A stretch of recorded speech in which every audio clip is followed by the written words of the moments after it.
Henry Whitaker stood at the edge of his small, weathered porch, the wedding invitation trembling in his calloused hands.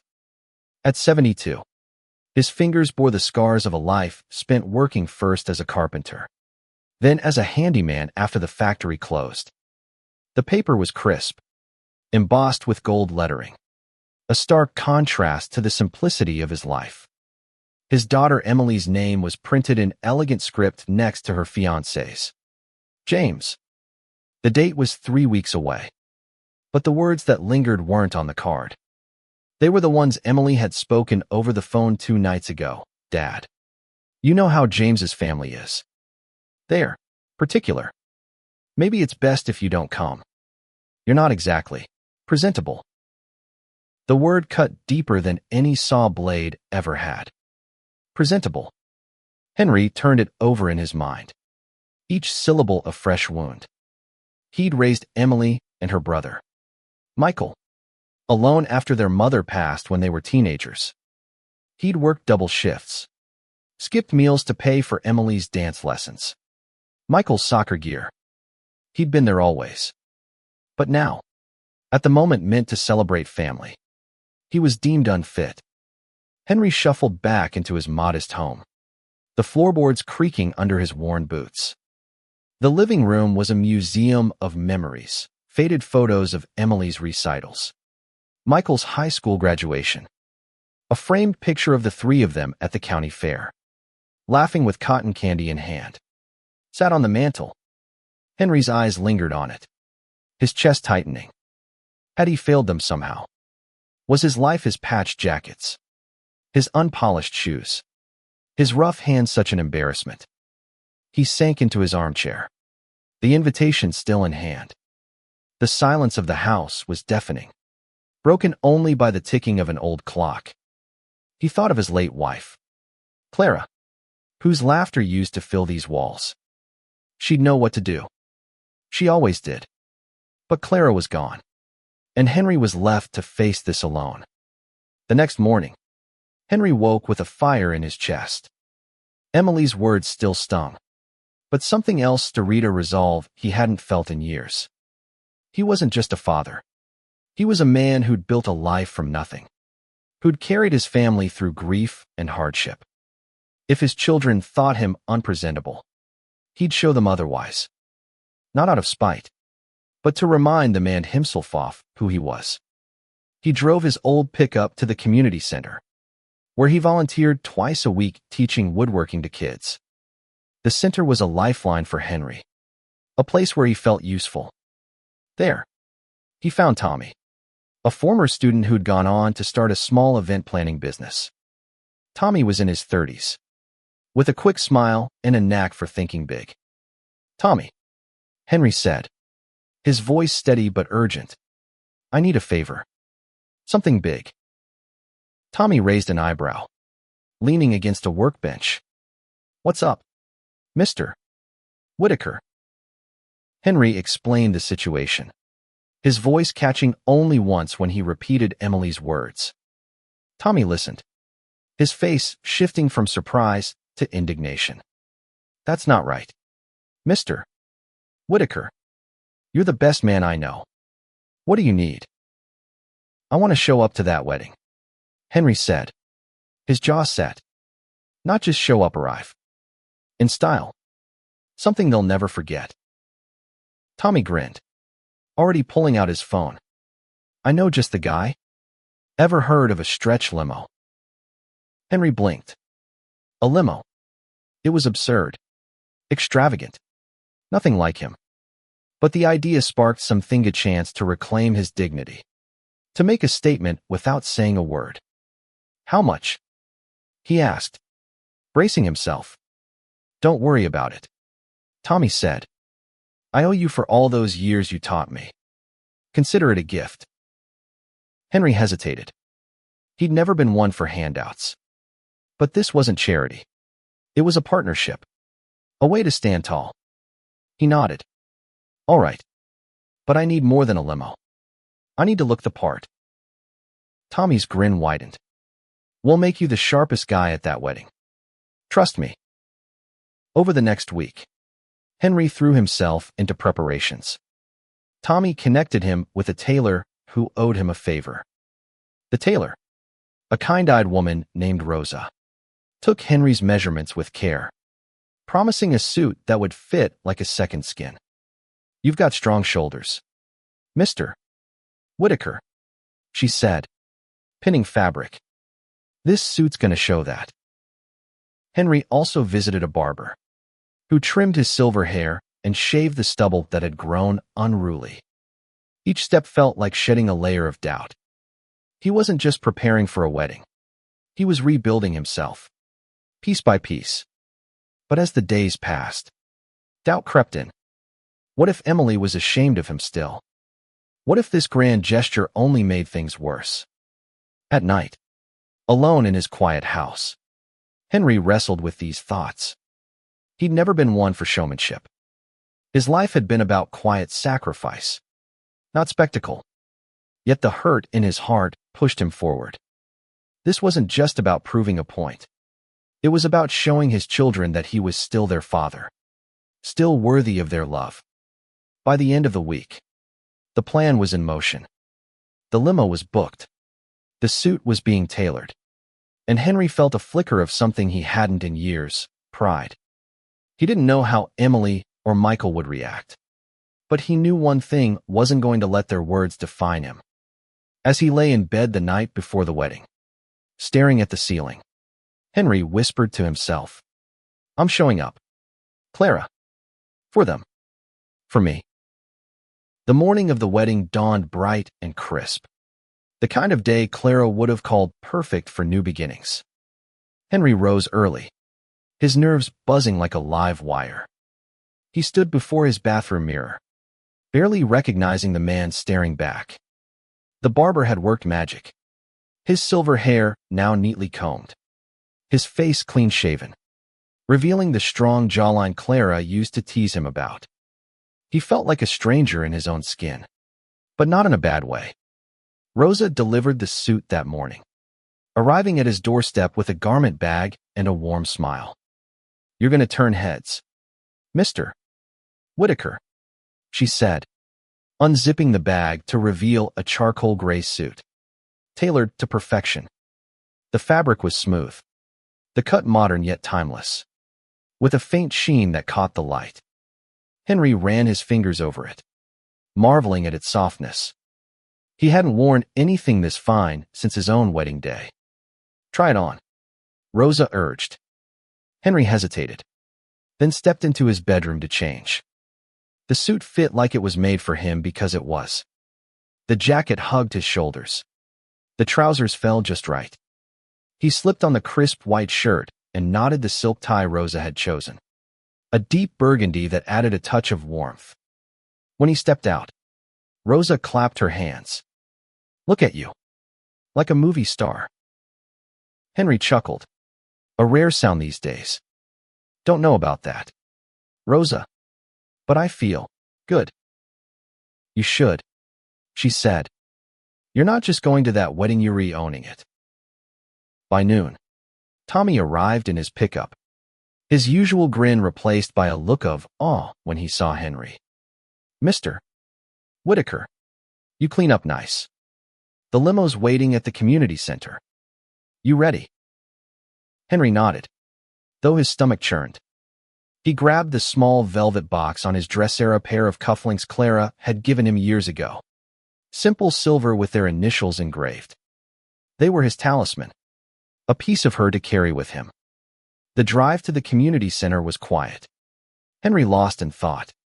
He pictured Emily in her white dress, Michael in a tuxedo, both of them surrounded by James's wealthy family. Would they even notice him? Would they care? He pushed the thoughts away. This wasn't about their approval anymore. It was about showing up as himself, unapologetically. At the community center, the limo waited a sleek, black stretch vehicle that gleamed under the midday sun. The driver, a young man named Marcus, tipped his cap. "Mr. Whitaker, your chariot awaits." Henry's heart raced as he slid into the leather interior. The limo was a world apart from his rusty pickup, plush seats, a minibar, soft lighting. He felt out of place, yet oddly empowered. Marcus caught his eye in the rearview mirror. "Where to, sir?" "The Willow Grove estate," Henry said, naming the venue Emily had mentioned.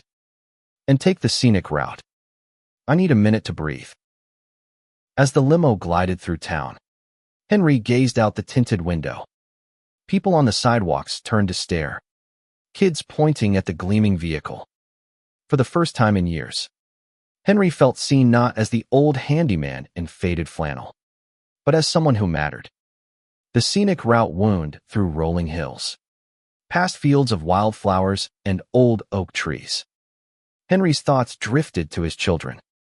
Emily, with her fierce independence, had always been the dreamer, sketching dresses and planning her future. Michael, quieter, had followed her lead, always protective of his sister. Henry had done his best to give them a good life, but losing Clara had changed them all. Maybe he'd been too focused on surviving, not enough on connecting. Maybe that's why they saw him as an embarrassment now. The limo slowed as they approached Willow Grove, a sprawling estate with manicured lawns and a grand stone entrance. Cars lined the driveway, sleek and expensive, belonging to James's family and their circle. Henry's resolve wavered. This wasn't his world. But then he touched the cufflinks, feeling Clara's presence. "You've got this," he could almost hear her say. Marcus parked at the entrance, stepping out to open Henry's door. "You're gonna knock him dead, Mr. Whitaker," he said with a wink. Henry took a deep breath, straightened his tie, and stepped out. The gravel crunched under his polished shoes. Guests milled about, their designer dresses and tailored suits a stark contrast to the man Henry had been just weeks ago. He felt their eyes on him, curious, appraising. For a moment, panic gripped him. What if Emily turned him away? But then he saw her Emily, standing near the entrance in a flowing white gown, her auburn hair cascading in curls. She was laughing with James, a tall man with slicked back hair and a confident smile. Henry's heart swelled with pride, then ached with the memory of her words. He squared his shoulders and started toward her. The murmur of the crowd seemed to hush as Henry approached the entrance. Heads turned, eyes widened, and whispers rippled through the guests. The limo behind him gleamed like a polished gem, its presence commanding attention. Henry felt the weight of their stares, but he kept his gaze fixed on Emily. She hadn't noticed him yet, her laughter bright as she leaned into James. Michael was the first to spot him, standing near the bar with a glass of champagne. His eyes locked onto Henry, and his jaw dropped. "Dad," he mouthed, disbelief etched on his face. He nudged Emily, who turned, her smile faltering as she saw her father. Henry stopped a few feet away, his heart pounding.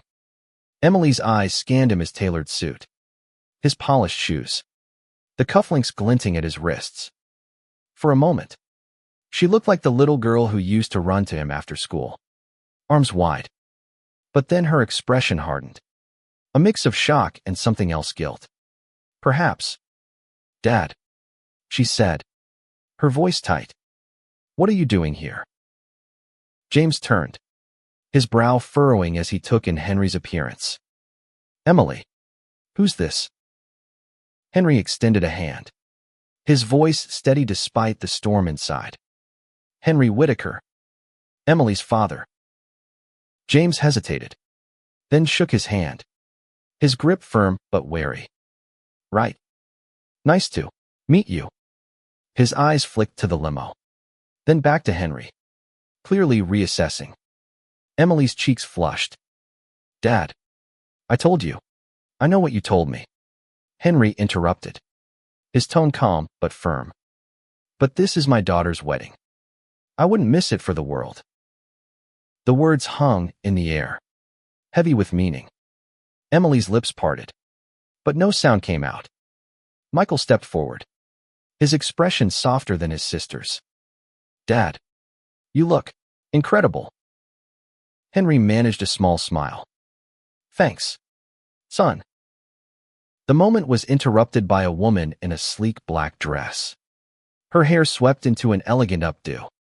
She was James's mother, Margaret, her presence as commanding as the estate itself. "Emily, darling, the ceremony's about to start," she said, then paused, her eyes landing on Henry. "And you are?" "Henry Whitaker," he said again, meeting her gaze. "The bride's father."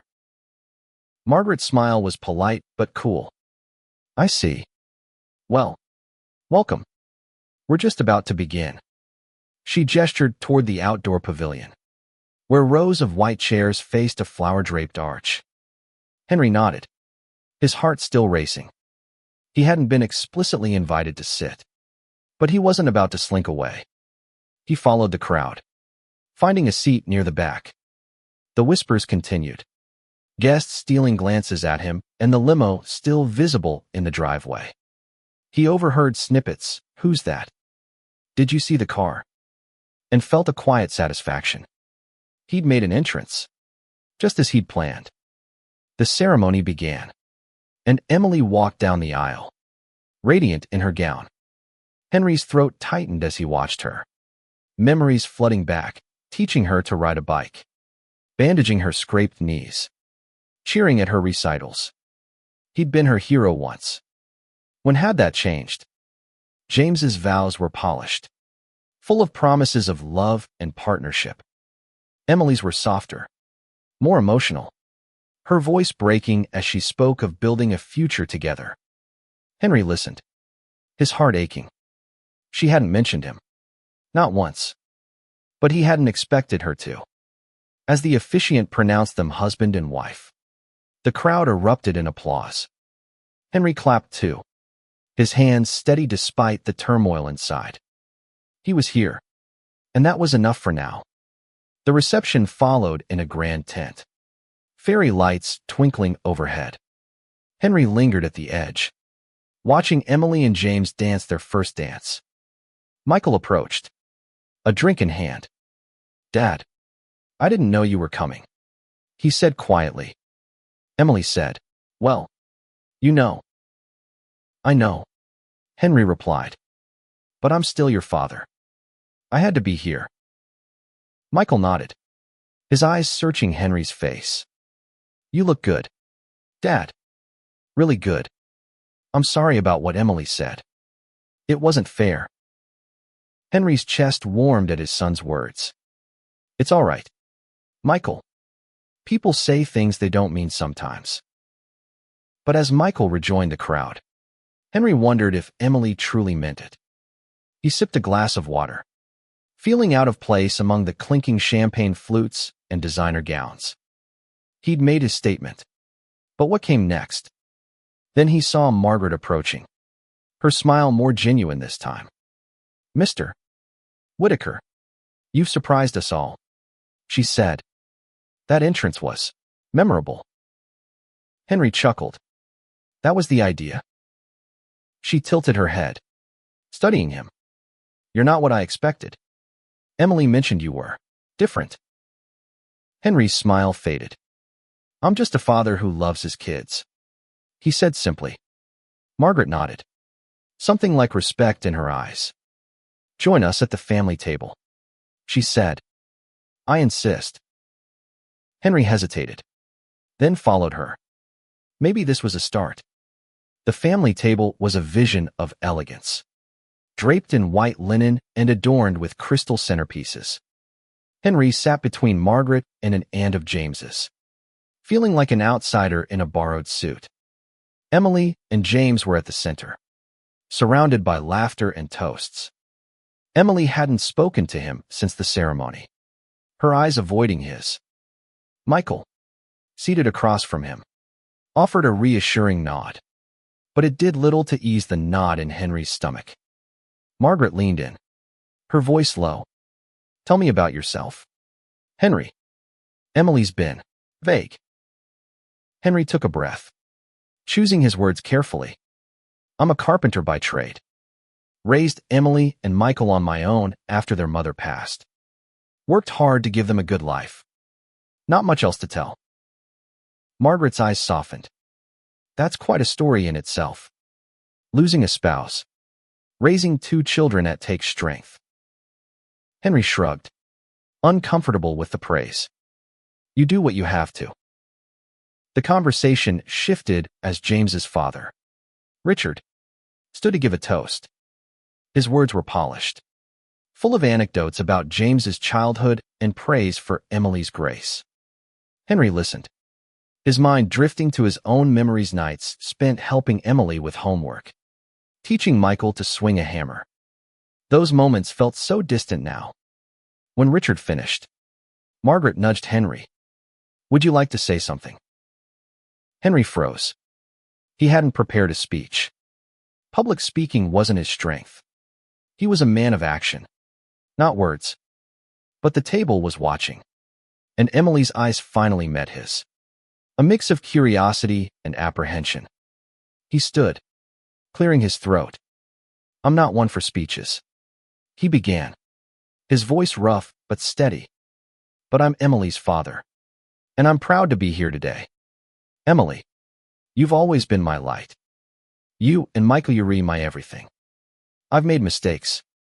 Maybe not been the father you wanted at times. But I love you. Always will. To you and James, may you find the kind of love that lasts through anything. The tent was silent for a moment. Then applause broke out, led by Michael. Emily's eyes glistened, but she looked away, her hands twisting in her lap. Henry sat, his heart pounding. Had he said too much? Not enough. The night wore on, filled with dancing and laughter. Henry stayed at the table, watching as Emily moved through the crowd, radiant but distant. He wondered if his words had reached her, or if the gap between them was too wide now. Then Michael pulled him aside, leading him to a quiet corner of the tent. Dad, I need to tell you something, he said, his voice low. Emily didn't want to hurt you. She was worried about James's family judging you. She thought it'd be easier if you didn't come. Henry's jaw tightened. Easier for who? For her, Michael admitted. She's been trying to fit into their world. It's not right. But she's scared. She loves you, Dad. She just doesn't know how to show it right now. Henry nodded, processing the words. He wanted to be angry, but all he felt was sadness. He'd spent his life shielding his children from pain, but he couldn't protect them from their own choices. Thanks for telling me, son, he said, clapping Michael's shoulder. You've always been straight with me. Michael hesitated, then hugged him, a rare gesture that caught Henry off guard. You did good tonight, Dad. You showed everyone who you are. As Michael returned to the party, Henry stepped outside, needing air. The night was cool, the stars bright above the estate. He touched Clara's cufflinks, grounding himself. He'd come to make a statement, and he had. But the real work, mending things with Emily, was just beginning. He was about to head back inside when Emily appeared, her gown shimmering under the fairy lights. Dad, she said, her voice barely above a whisper. Can we talk? Henry's heart leapt, but he kept his expression neutral. Of course, sweetheart. They walked to a bench overlooking the gardens, sitting in silence for a moment. Emily fidgeted with her veil, her eyes fixed on the ground. I'm sorry, she finally said. What I said, it was awful. I didn't mean it the way it came out. Henry waited, letting her find the words. I was scared, she continued, her voice breaking. James's family so different. I thought if you came, they'd judge you. Judge me. I was wrong. Dad, you look amazing tonight. You're more than presentable. You're my dad. Henry's eyes stung, but he kept his voice steady. I've only ever wanted you to be happy. Emily, if this life with James is what you want, I'll support you. But don't ever think I'm not good enough to stand by your side. Emily nodded, tears spilling down her cheeks. I know that now. I'm so sorry. Henry pulled her into a hug, the first in years. She clung to him, her sobs muffled against his suit. For the first time that night, Henry felt like he was truly there, not just at the wedding, but in her life. The hug lasted longer than Henry expected. Emily's arms tight around him as if she were afraid to let go. When they finally pulled apart, her mascara was smudged, but her eyes were clear, filled with a vulnerability Henry hadn't seen since she was a child. They sat on the bench, the music from the reception drifting faintly through the night air. I've been so caught up in all this, Emily said, gesturing toward the estate. The planning, the guest list, trying to impress James's family. I forgot what matters. I forgot you. Henry's heart ached at her words, but he nodded. It's easy to get lost in the big moments. I've done it too. After your mom passed, I buried myself in work, thinking it was enough to keep us going. Maybe I wasn't there the way you needed. Emily shook her head. No, Dad. You were always there. I got so focused on fitting in with James's world. I pushed you away. I was wrong. Henry reached for her hand, squeezing it gently. We've got time to fix this. Both of us. She smiled, a small, hopeful curve of her lips. I'd like that. They talked for a while, reminiscing about simpler times, camping trips, late-night ice cream runs, the way Clara used to sing off-key in the kitchen. Henry felt a weight lift, not just from the night, but from years of unspoken distance. Emily wasn't the little girl who needed him to fix everything anymore, but she was still his daughter, and that bond was unbreakable. As they returned to the reception, Emily linked her arm through his, a gesture that felt like a promise. The guests were dancing, the tent alive with laughter and light. Michael spotted them and jogged over, his face lighting up. Everything okay? He asked, looking between them. Emily nodded, squeezing Henry's arm. Better than okay. Michael grinned. Good. Because you owe me a dance. Dad. Henry laughed. A deep, genuine sound that turned heads. I haven't danced in years.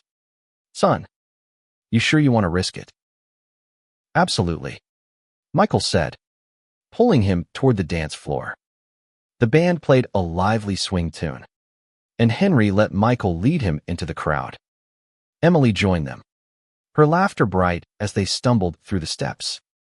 For a moment, Henry felt like they were kids again, goofing off in the living room while Clara cheered them on. James approached, his expression cautious but warm. Mr.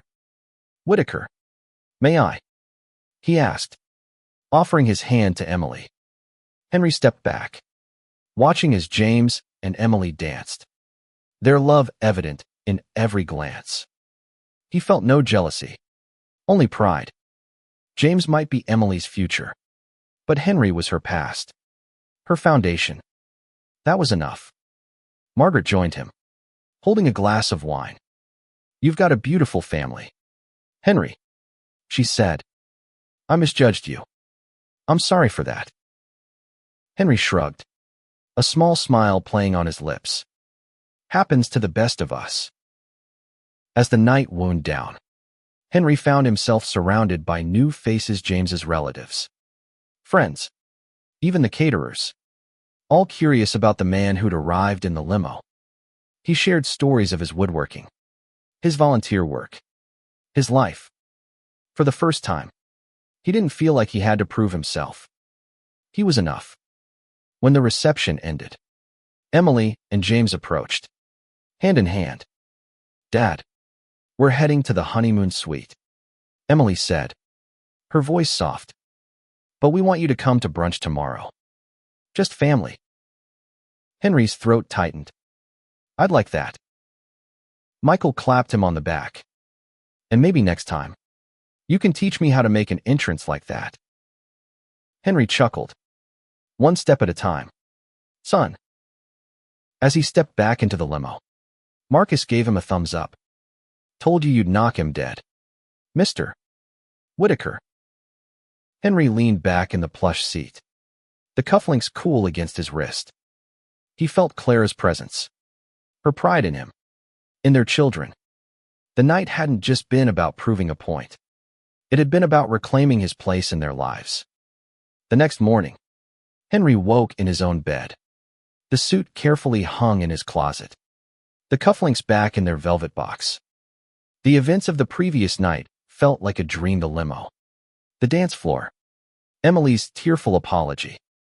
But the warmth in his chest was real, a reminder that he'd taken a stand, not just for himself, but for the family he'd fought so hard to hold together. Brunch was at a quaint cafe near the estate, a private room reserved for the family. Henry arrived in his usual flannel and jeans, but he carried himself differently now. His shoulders squared, his step sure. Emily and James were already there, along with Michael and a few of James's relatives. Emily stood as he entered, rushing to hug him. Thanks for coming, Dad, she whispered. Wouldn't miss it, he said, his voice thick. The brunch was simple but warm, filled with laughter and stories. Henry shared tales of his woodworking projects, surprising James's parents with his knowledge of craftsmanship. Michael chimed in, recounting how Henry had taught him to build a birdhouse when he was 10. Emily listened, her eyes bright, occasionally reaching for Henry's hand. As the meal wound down, James leaned forward. Mr. Whitaker, I owe you an apology too. I didn't know you, and I let my family's expectations cloud my judgment. You're a good man. I'm lucky to have you as a father-in-law. Henry nodded, his respect for James growing. Just take care of my girl, he said. That's all I ask. After brunch, Emily walked him to his truck. Dad, I want to come by the house soon. Maybe you can show me some of your woodworking projects. Henry smiled, his heart full. Anytime. Em. The drive home was quiet, but not the heavy silence of the past weeks. It was peaceful, hopeful. Henry thought of Clara, of the life they'd built, the children they'd raised. He'd carried her love with him, and now he felt it reflected in Emily and Michael. Back at the community center the next week, Henry returned to his woodworking class, the kids' laughter filling the air. Tommy stopped by, his grin wide. Heard you were the talk of the wedding, Mr. Whitaker. Henry chuckled. Something like that. You gonna keep that suit handy? Tommy teased. Maybe, Henry said. But I think I'm good being me from now on. He picked up a piece of wood, running his fingers over its grain. It was rough, unpolished, but full of potential. Like him, like his family. The wedding had been a moment, a turning point. But the real work was in the everyday, the small gestures, the quiet moments that built a life. Henry began to carve, the wood taking shape under his hands. He didn't know what the future held, but he knew one thing. He was present, in every sense of the word. And that was enough.